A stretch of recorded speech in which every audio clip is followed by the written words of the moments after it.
Niacinamide is having its Cinderella moment right now. It is trending. I see it all over social media. But is it worth all the hype that it's getting? I'm Dr. Azadeh Shirazi, a board-certified dermatologist specializing in medical, surgical, and cosmetic dermatology. I'm also the founder of AziMD Skincare. All right, guys, let's get into it. I'm going to tell you guys what niacinamide is, what formulations work great, and what formulations that I see problems with. But before we get started, don't forget, guys, to rate, review, and subscribe, and turn on your notifications so you know when I upload a new video. What is niacinamide anyway? Niacinamide is also known as nicotinamide. Now, don't get that confused with niacin, which is a completely different molecule. Nicotinamide is a form of vitamin B3, and actually it's found in a lot of foods, including meats, fish, milk, green vegetables, and cereals. It's a wonderful and powerful antioxidant, which means it helps repair and protect us from free radical damage that we get from stressors in the environment, such as UV and pollution. But not only that, it also has anti-inflammatory properties, which means it helps calm redness, swelling, inflammation. Now, dermatologists have been using this for decades in both skincare as well as supplements.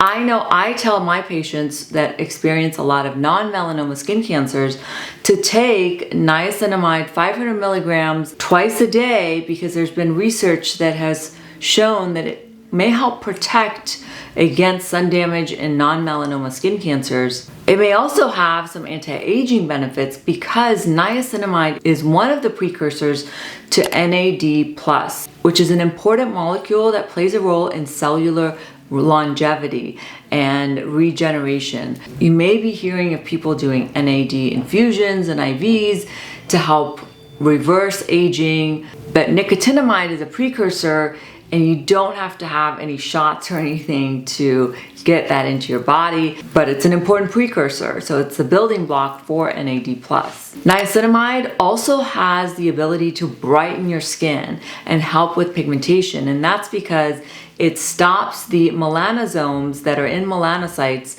from transferring to keratinocytes, which are your skin cells, therefore reducing hyperpigmentation and discoloration. So unlike other lightening agents, it doesn't stop your skin from producing melanin, but it blocks the transfer of melanin from melanocytes to keratinocytes. Traditionally, dermatologists have used it as part of skincare formulation along with other active ingredients. I don't particularly see niacinamide as a single active in a product, but it's a great adjunct when used with other active ingredients. So how much niacinamide in skincare formulation is effective? Well, I think the sweet spot is between 2 to 5%, because as you approach 10% or 20%, studies have shown that it actually can cause more irritation, and the brightening effects don't become that much better. Now, we do need more research on this, because I know it is a hot topic, and some formulations swear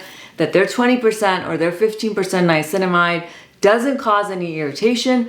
But how effective is it really? I don't think that it's as powerful as, let's say, retinoids, but it does probably make a difference when it's formulated at a lower percentage, between that 2 to 5%, along with other skincare actives. Clinical testing of niacinamide in this study produced no stinging sensation at concentrations up to 10%, and up to 5% they still saw results, but much less likely to cause irritation. We talked about its brightening effects, its anti-inflammatory effects, its anti-aging benefits, but in skincare it works really well for acne, rosacea, as it really helps with the inflammation and the skin barrier disruption that we see with acne. Niacinamide has also been shown to help with the ceramides and your lipid barrier, and that can in turn help with retaining more moisture in your skin. Niacinamide also helps regulate oil production. So if you have oily skin, using formulations with niacinamide can help with that. There's also some studies that suggest it helps with fine lines and wrinkles, but I don't think it's as potent as, let's say, retinoids for fine lines. And then lastly, it's been shown to help with skin immunity. It does help with the production of keratin in your skin that keeps the skin healthy and firm. Some of my personal favorite products with niacinamide are AziMD's UV Clear, which is a mineral-based SPF. My acne patients do so well with this formulation.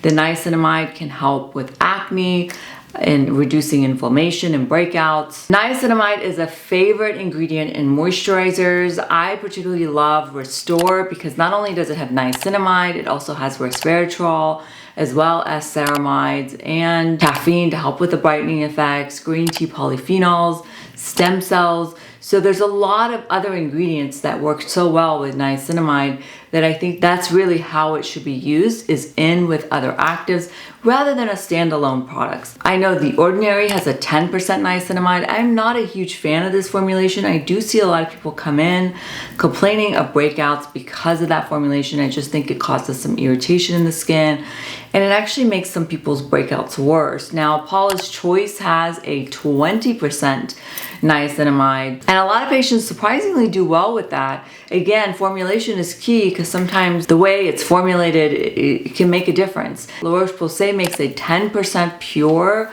niacinamide serum along with resorcinol that also helps with discoloration. So the combination makes the product more effective than if it just had niacinamide on its own. It also has hyaluronic acid, so it helps with maintaining skin hydration. So because of all these benefits that niacinamide has, you're gonna start seeing it in more and more skincare products. Again, I don't see it as a standalone ingredient. It's gonna work a lot better when it's formulated with other actives in a single product rather than on its own, because it does play well with others. It gets along with a lot of other actives and can actually help enhance the activity of other actives. All right, guys, I hope that you found that video helpful, and comment below. Let me know if you're using a product with niacinamide that you absolutely love, or if you have any other topics you want to hear from me next. And if you found this video helpful, don't forget to share this with a friend, because sharing is caring. Thanks, guys, for tuning in. Until next time, bye.